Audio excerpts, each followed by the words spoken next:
साताऱ्यातील अपक्ष उमेदवारानं दादांना अनोखी श्रद्धांजली वाहिलेली आहे। राष्ट्रवादीच्या उमेदवाराला पाठिंबा देत ही श्रद्धांजली त्यांनी वाहिलेली आहे। अपक्ष उमेदवार सरिता गुरव यांनी राष्ट्रवादीला आपला पाठिंबा दिलाय। साताऱ्यातल्या पुसे सावळी जिल्हा परिषद गटातल्या अपक्ष उमेदवार सरिता उदय गुरव यांनी अजित पवारांच्या राष्ट्रवादीच्या जिल्हा परिषद आणि पंचायत समिती उमेदवारांना जाहीर पाठिंबा देण्याचा निर्णय घेतला।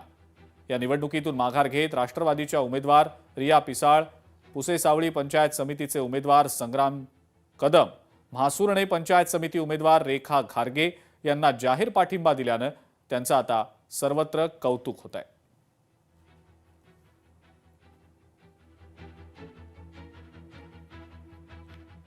साताऱ्यामध्ये सरिता गुरव यांनी राष्ट्रवादीच्या उमेदवारांना आपला पाठिंबा दर्शवत अजितदादांना अनोखी श्रद्धांजली वाहिलेली आहे।